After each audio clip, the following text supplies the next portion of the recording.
इस बुलेटिन के प्रायोजक हैं क्लैरिस हॉस्पिटल्स छिंदवाड़ा। जिला अस्पताल का मुख्य गेट 2 नंबर की सड़क बुरी तरह से गड्ढों में तब्दील हो गई है। इस कारण से अस्पताल में आने वाले मरीजों और उनके परिजनों को भारी दिक्कतों का सामना करना पड़ रहा है।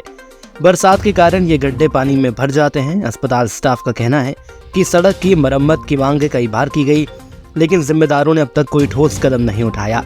अस्पताल में आने वाले मरीजों के लिए ये गड्ढे किसी बड़ी समस्या से कम नहीं, खासकर उन लोगों के लिए जिन्हें व्हीलचेयर या स्ट्रेचर पर ले जाना पड़ता है। साथ ही बुजुर्ग और विकलांग व्यक्तियों के लिए अस्पताल तक पहुंचना मुश्किल से भरा नजर आता है। अस्पताल प्रशासन और नगर निगम दोनों ही इस समस्या के प्रति उदासीन बने हुए हैं। स्थानीय निवासियों और अस्पताल में इलाज कराने आए लोगों ने कई बार शिकायत दर्ज कराई, लेकिन समस्या का समाधान अब तक नहीं हुआ। जिला अस्पताल के 2 नंबर गेट पे पानी भरा रहता है, आम जन को परेशानी होती है, तो यहाँ पर रोड बनना बहुत ही ज़रूरी है, जिससे सामान्य पेशेंट को, डॉक्टर्स को, सभी लोगों को सुविधा होगी। प्रशासन इसके तरफ निवेदन है कि ध्यान दें। मेडिकल कॉलेज से संबंध जिला अस्पताल के सिविल सर्जन की कार्यप्रणाली को लेकर नर्सिंग स्टाफ ने मोर्चा खोल दिया है। नर्सिंग स्टाफ जूनियर को इंचार्ज बनाए जाने का विरोध कर रही है। मंगलवार को नर्सिंग एसोसिएशन ने सिविल कार्यालय पहुंचकर नारेबाजी कर अपना विरोध जताया। बाद में नर्सिंग एसोसिएशन ने सिविल सर्जन को ज्ञापन सौंपा। अपने ज्ञापन में नर्सिंग एसोसिएशन की सभी सीनियर नर्सों ने सिविल सर्जन द्वारा जारी किए गए आदेश को लेकर मनमानी का आरोप लगाया और उक्त आदेश को तत्काल प्रभाव से निरस्त करने की मांग की। उन्होंने कहा कि हम सीनियर को ध्यान में न रखते हुए जूनियर नर्स को मैटरनिटी प्रमुख का प्रभार सौंप दिया गया है।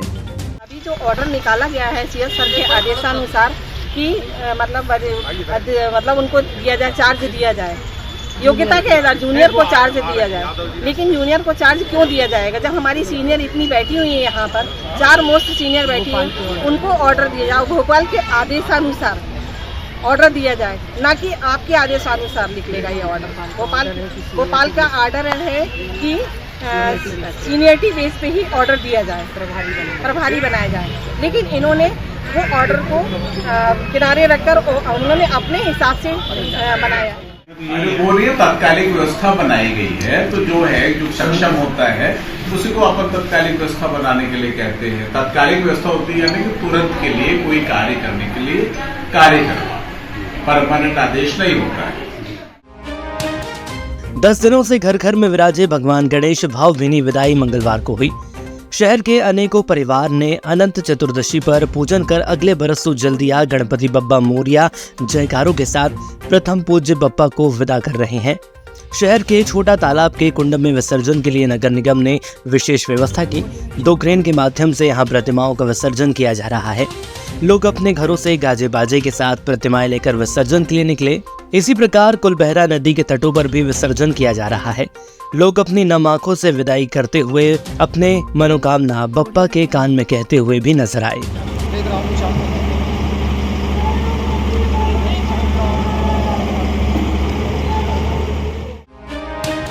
महाराष्ट्र में शिवसेना के विधायक द्वारा कांग्रेस नेता राहुल गांधी के ऊपर दिए गए अनर्गल बयान को लेकर पूरे देश में कांग्रेस नेताओं द्वारा विरोध प्रदर्शन जारी है। इसी क्रम में जिला कांग्रेस नेताओं द्वारा मंगलवार कोतवाली पहुंचकर शिवसेना विधायक पर एफआईआर दर्ज कराने की मांग की। जिला कांग्रेस कमेटी अध्यक्ष विश्वनाथ ओकेटे ने बताया कि कांग्रेस नेता राहुल गांधी को लेकर भाजपा नेताओं व शिवसेना के नेता द्वारा अनर्गल बयानबाजी कर अपनी कुंठित व आपराधिक सोच को उजागर किया है। भाजपा नेताओं व शिवसेना नेता द्वारा की गई टिप्पणी से आहत जिला कांग्रेस ने कोतवाली थाना पहुंचकर ज्ञापन प्रस्तुत कर भाजपा व शिवसेना नेता पर अपराध पंजीबद्ध करने की मांग की है। अपराध कायम नहीं किए जाने पर कांग्रेस ने धरना प्रदर्शन की चेतावनी दी।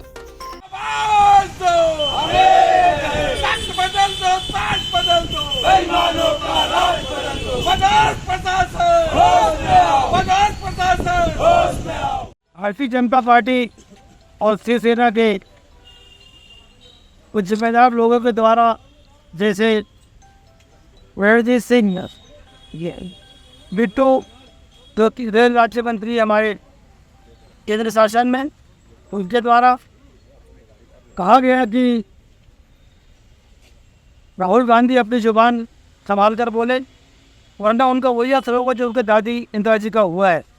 यह धमकी और चैलेंज देना कि हम इंदिरा गांधी जैसे आपका असर करेंगे, आपको जैसे आतंकवादियों को मारे थे, वैसा उनका असर करेंगे। ये मर्यादा के खिलाफ है, इन पर FIR कराने हम लोग आए हैं। प्रधानमंत्री नरेंद्र मोदी के जन्मदिवस अवसर पर जिला चिकित्सालय के गेट नंबर 2 में प्रधानमंत्री भारतीय जन औषधि केंद्र का शुभारंभ मंगलवार को सांसद विवेक बंटी साहू द्वारा फीता काटकर किया गया। इस अवसर पर सांसद विवेक बंटी साहू ने अपने उद्बोधन में कहा कि पंडित दीनदयाल उपाध्याय की सोच को सार्थक करते हुए PM मोदी एवं CM मोहन यादव ने अंतिम छोर में बैठे व्यक्ति को शासन की हर योजना का शत लाभ पहुंचे, इस संकल्पना को पूरा करते हुए मध्य प्रदेश में 50 जिलों में एक साथ भोपाल के कुशाभाऊ ठाकरे कन्वेंशन सेंटर से जन औषधि केंद्र से वर्चुअल शुभारंभ किया। उन्होंने कहा कि आज हमारे संसदीय क्षेत्र की जनता को इसका लाभ मिले, इस हेतु जिला चिकित्सालय परिसर में जन औषधि केंद्र का शुभारंभ किया गया है।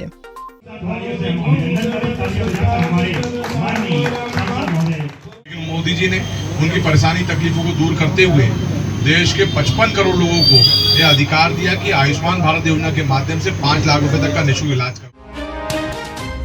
नगरीय विकास एवं आवास विभाग एवं ग्रामीण विकास विभाग के आदेशानुसार 17 सितंबर से 2 अक्टूबर तक स्वच्छता ही सेवा अभियान का आयोजन स्वभाव स्वच्छता संस्कार स्वच्छता की थीम पर किया जाना है। इसी क्रम में आज प्रातः वृहद स्वच्छता अभियान का आयोजन फव्वारा चौक से गोलगंज तक श्रमदान कर किया गया। इस कार्यक्रम में कलेक्टर शीलेंद्र सिंह, अपर कलेक्टर KC बोपचे, निगम आयुक्त चंद्र प्रकाश रॉय, जनप्रतिनिधि जागेंद्र अडक, माइकल पहाड़े, स्वच्छता ब्रांड एम्बेसडर बादल भारद्वाज, हरनाम सिंह भट्टी, नगरपालिक निगम के अधिकारी, कर्मचारी व प्रतिनिधि एवं गणमान्य नागरिकों ने अपनी सहभागिता की। प्रत्येक मंगलवार को होने वाली जन सुनवाई के इसी क्रम में आज भी 48 आवेदकों की समस्याएं सुनी गई। इस दौरान जिले के शहरी और ग्रामीण दूरस्थ अंचलों से आए आवेदकों ने उपस्थित होकर अपनी समस्याओं के निराकरण के लिए आवेदन प्रस्तुत किए। जन सुनवाई में मुख्य रूप से अनुकंपा नियुक्ति दिलाने, जमीन का सीमांकन करने, अतिक्रमण हटाने, प्रधानमंत्री आवास योजना की राशि दिलाने, फौती नामांतरण दर्ज करने, विद्युत प्रदाय करने तथा विद्युत पोल लगाने, आर्थिक सहायता दिलाने आदि से संबंधित आवेदन प्राप्त हुए। अपर कलेक्टर श्री बोपचे ने विभिन्न आवेदनों में तत्काल प्रकरण नोट कराते हुए तत्परता के साथ निराकरण करने के निर्देश संबंधित अधिकारियों को दिए। PM नरेंद्र मोदी के जन्म दिवस के अवसर पर सांसद विवेक बंटी साहू ने ग्राम बीजासर कला में स्वच्छता ही सेवा अभियान 2024 के अंतर्गत करोड़ों रुपए की माचा गोरा पेयजल समूह योजना से नवीन पाइपलाइन का विस्तार कार्य का शुभारंभ किया। इसी के साथ 9.50 लाख करोड़ रुपए की राशि से निर्मित 300 मीटर CC सड़क एवं जिला पंचायत सदस्य मद से 5 लाख रुपए से 150 मीटर नाली निर्माण का कार्य भी भूमि पूजन के तहत किया गया। और इस दौरान भाजपा महामंत्री राहुल मोहड़े, भाजपा नेता अजय सक्सेना सहित ग्रामीण समस्त विभाग के अधिकारी एवं कर्मचारी गण उपस्थित रहे।